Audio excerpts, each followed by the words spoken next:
ndagushuhuje wowe udukurikiye. Uyu munsi noneho tugiye kuganira ku isuku y'amenyo.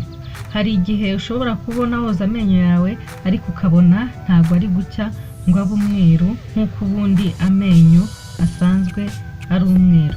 Hari uburyo rero bworoshye kandi butagoranye ushobora kugufasha ukoza amenyo yawe agacya. Mbere yuko rero nkwereka uburyo ushobora gukoresha kandi budashobora kukwangiriza umubiri cyangwa se mu kanwa cyangwa se bishobora gutuma ishinya yawe yangirika, banza ukande subscribe kore no kukazogera kugira ngo ibindi biganiro bijye bibasha kukugeraho ku gihe. Muri iki kiganiro kandi ndaza kukubwira ibintu ushobora kwirinda kuko byakwangiza amenyo yawe ndetse n'uburyo uzajya ukoresha woza amenyo yawe. Reka ntangire nkwereka ibintu by'umwimerere ushobora gukoresha woza amenyo yawe.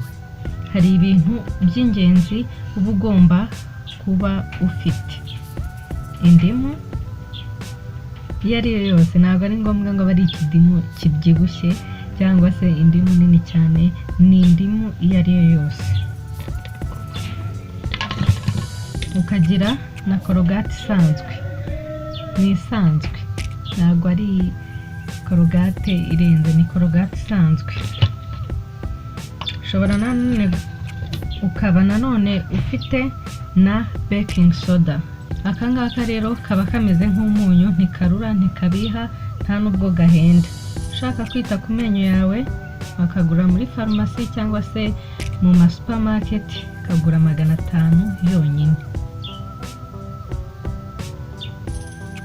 Ikindi rero udakwiye kwibagirwa ko kigira isuku y'amenyo ni ikara.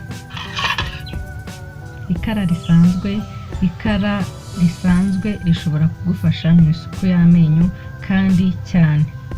Nanone mu gihe ugiye koza amenyo yawe ntabwo uba ugomba kwibagirwa agati cyangwa se agakirida. Mu gihe nta agakirida ufite nyine ni agati. Noneho uko bikorwa rero, reka mbere uko bikorwa ubundi mukurikire. Kugira ngo mwabonye rero, ufite isahane yawe utagize ikindi kintu iriho, ugafungura ka baking soda kawe,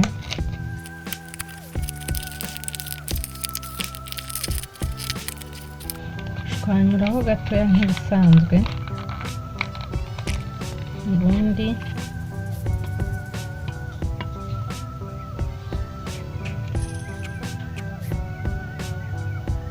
kameze nk'umunyu useye. Ni nako kaba kameze ariko nanone si umunyu. Urabona uko kangana.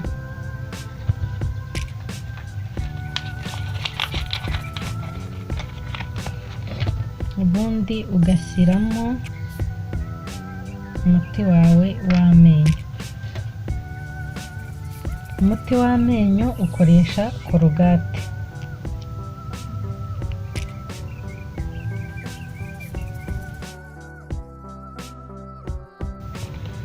Ubundi indimu yawe ukayikata,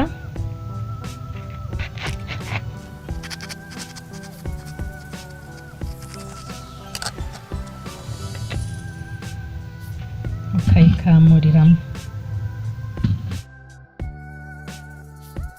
Iyo ushizemo bihita bisa nk'ibibizi, ubundi ukavangisha uburoso bwawe bw'amenyo.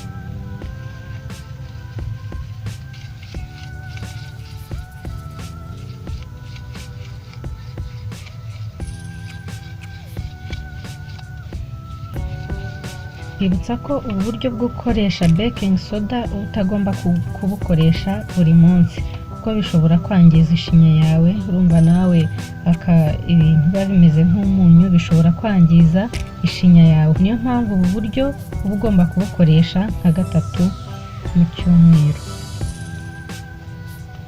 Uravanga ubundi ugashyiraho, ugatangira koza amenyo yawe.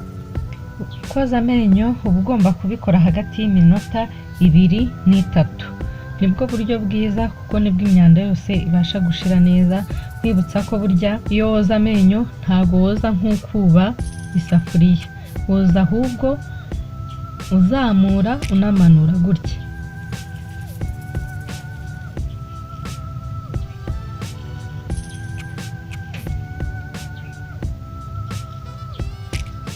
Koza amenyo muri ubu buryo bizatuma ishinya yawe itangirika cyangwa se ngo icukuke.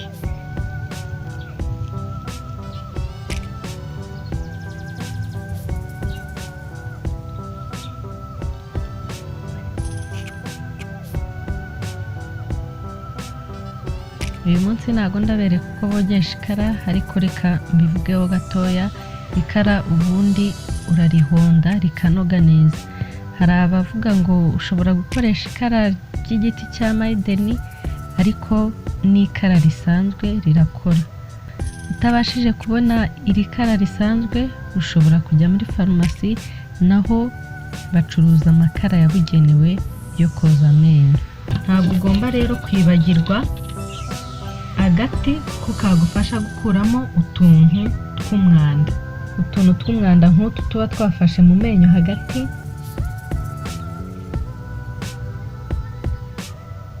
Amenyo hagati hari igihe aba yarazanye utuntu, niyo mpamvu rero uba ugomba kugira agati kagufasha gusukura amenyo. Ubu rero ni uburyo bwiza ukwiye gukoresha mu gihe cyose ufite amenyo kereka ntabigira, uba ugomba gukoresha ubu buryo koza amenyo yawe kandi agacya. Rero ngusezereho, ariko nanone nkwibutse yuko burya amenyo agomba kozwa nibura mu gitondo na nijoro. Ikindi kintu rero ugomba kwirinda ni ukwirinda kunywa ibinyobwa birimo nk'icyayi, ikawa ndetse na veruje mu gihe wakoresheje ibintu cyangwa se ukabasha kubinywa, kuko nanone ntabwo uba ugomba kubireka kuko bigira umumaro mu mubiri. Uba ugomba guhita woza amenyo yawe kugira ngo uyarinde kwangirika. Si ibi gusa rero bishobora kwangiza amenyo yawe, ko burya ibyo turya byinshi biba byifitemo amasukari. Niyo mpamvu ugirwa inama yo guhora woza amenyo, cyane cyane nk'igihe umaze kurya. Ikindi kintu ugomba kwirinda ni itabi. Itabi burya ni kimwe mu bintu byangiza amenyo, uretse n'amenyo byangiza ibihaha muri rusange, kandi burya ni n'ikiyobyabwenge. Ikindi kintu ntagenda nakwibukije, ibuka kujya kwa muganga igihe cyose ufite ikibazo cy'amenyo. Reka rero mbasezereho, mukomeze kugira isuku muke.